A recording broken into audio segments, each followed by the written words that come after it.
On June 27, 2025, President Donald Trump abruptly ended all trade talks with Canada via Truth Social, stunning both political leaders and business communities across North America. The announcement sent shockwaves through both nations, with markets reacting instantly and uncertainty rippling through every sector. Trump declared that a new punitive tariff on Canadian goods would be revealed within a week, leaving entire industries in suspense and scrambling to prepare for the unknown. The trigger? Canada's new 3% digital services tax, targeting revenues of tech giants like Google, Amazon, and Meta, mostly American firms. The tax was designed to ensure these companies pay their fair share, but it struck a nerve in Washington.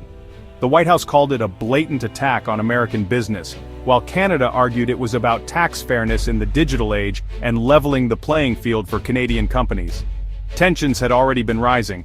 Earlier, the U.S. imposed a 25% tariff on Canadian goods, citing national security concerns and trade imbalances. The Trump administration then doubled tariffs on steel and aluminum, hitting key Canadian industries hard and fueling further resentment. Each move sparked swift retaliation, escalating costs and uncertainty for businesses on both sides of the border, from small shops to major manufacturers. Canada's response was swift. Ottawa imposed a strict quota on U.S. steel, aiming to protect its own industries and workers. Any imports above the limit faced a punishing 50% surcharge, making U.S. steel far less competitive in the Canadian market. Canada's finance minister called it a necessary defense against unjust U.S. tariffs, signaling the government's readiness to escalate further if the situation demanded. The stage was set for a full-blown trade war, with both sides digging in and refusing to back down. The fragile peace between the two countries was shattered, and the economic fallout was just beginning to unfold, threatening jobs and livelihoods. The world watched closely as North America's closest trading partners veered toward confrontation, raising fears of a global economic ripple effect. The stakes for both economies had never been higher, and the outcome remained uncertain as leaders on both sides weighed their next moves. At the center of this crisis are two very different leaders. President Trump, in his second term, doubles down on America first, using tariffs as leverage and communicating directly via social media. Across the border, new Prime Minister Mark Carney, a seasoned economist, favors calm negotiation and multilateralism.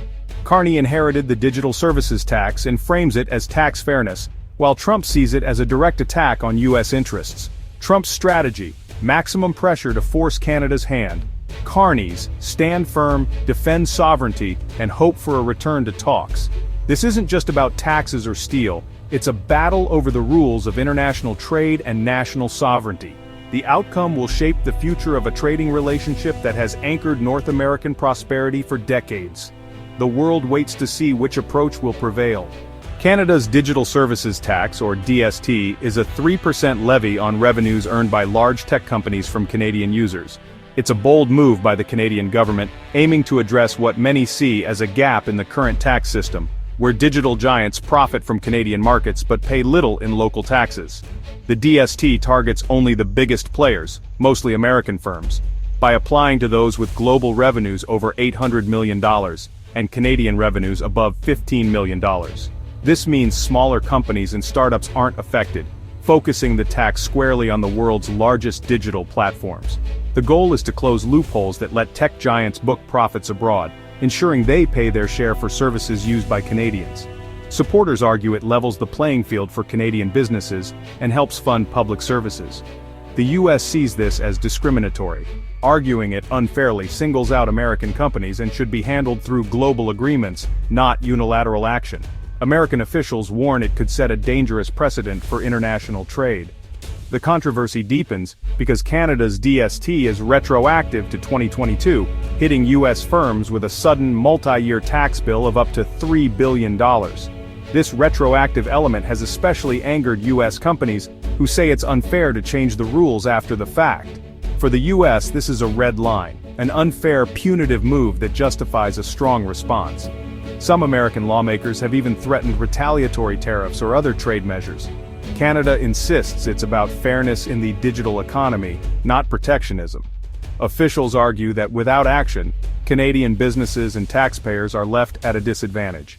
The dispute is now a flashpoint in a broader debate over how to tax global tech giants. Countries around the world are watching closely, as the outcome could shape future digital tax policies. Both sides claim the moral high ground, but compromise seems distant. The standoff has become a test of national interests versus global cooperation.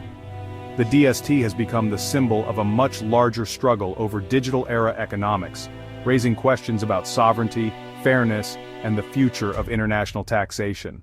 The US-Canada trade conflict has become a classic tit-for-tat tariff war, with each side responding to the other's moves in a rapidly intensifying cycle. What started as a disagreement has now spiraled into a full-blown economic standoff, drawing in industries and workers on both sides of the border. The US now imposes a steep 50% tariff on Canadian steel and aluminum that don't meet USMCA standards, and a 25% tariff on vehicles and a wide range of other goods. These measures are designed to protect American industries, but they also raise costs for manufacturers and consumers alike. In response, Canada has fired back with its own 25% tariff on US vehicles and a broad array of American products, targeting $43 billion in exports. The aim is to hit sectors that matter most to the US economy and send a clear message. These tariffs are not random. They target iconic goods like whiskey, appliances, and sporting equipment, chosen specifically to maximize political and economic pressure on key American regions and industries. The latest escalation is Canada's new quota on US steel, which comes with a punishing 50% surcharge on imports above the cap. This move is meant to limit American steel's access to the Canadian market and protect local producers. This shift from simple tariffs to strict quotas marks a new level of hostility, making it even harder for businesses to plan and operate across the border. Uncertainty is now the norm for many companies. The cycle of retaliation is making cross-border trade more expensive and unpredictable, with delays and shortages becoming more common for both businesses and consumers. Industries are caught in the crossfire, with supply chains disrupted, costs soaring, and jobs at risk as companies struggle to adapt to the new reality. The longer this standoff continues, the deeper the damage will be, making it increasingly difficult to unwind the economic harm and restore normal trade relations. What began as a dispute over a digital tax has now ballooned into a crisis that threatens the entire North American trade system, putting decades of cooperation at risk. The stakes are rising with every new measure, as both sides dig in, and the possibility of a resolution seems further away. Both governments show no sign of backing down, leaving businesses, workers, and consumers bracing for what comes next in this escalating trade war. Tariffs and quotas aren't just political tools, they hit real businesses and families. A 50% US tariff on Canadian steel means higher costs for American builders and automakers, driving up prices for everything from cars to office towers. The auto industry, with its cross-border supply chains, is especially vulnerable. A 25% tariff can turn profits into losses overnight. Factory slowdowns, layoffs, and higher consumer prices are already rippling through both economies. Canada's retaliatory tariffs make US goods, from whiskey to washing machines, more expensive for Canadian families. Small businesses delay investments, and farmers lose key export markets. The pain isn't limited to one side, it spreads across borders, affecting workers, retailers, and consumers alike. The uncertainty is stifling growth and eroding trust. Every new tariff or quota deepens the disruption. The cost of this trade war is measured in lost jobs and higher prices for everyone. The US and Canada are economic giants, trading nearly $1 trillion in goods and services each year. Over $2 billion crosses the border daily, supporting millions of jobs and businesses. Canada is the top customer for US goods, buying $349 billion annually, while the US imports $413 billion from Canada. This trade supports vital sectors: autos, energy, metals, agriculture, and more. Tariffs threaten to unravel decades of integration, putting entire industries at risk. A full-blown trade war could devastate both economies, with Canada especially vulnerable due to its reliance on US markets. Business leaders warn of recession and job losses if the conflict drags on. The stakes go far beyond politics. They're about prosperity and stability for both nations.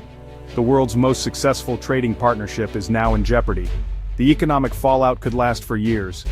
Business groups on both sides are sounding the alarm. This trade war is unsustainable. Canadian organizations urge Prime Minister Carney to reconsider the DST, warning the costs outweigh any tax revenue.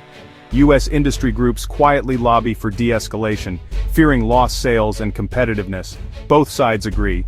Uncertainty is killing investment and growth. Companies are delaying expansion, hiring and innovation as they wait for clarity. The message is clear: restore stability, or risk long-term economic damage. Business leaders want negotiation, not confrontation. The pressure on politicians to find a solution is mounting. Both governments defend their actions as necessary and justified.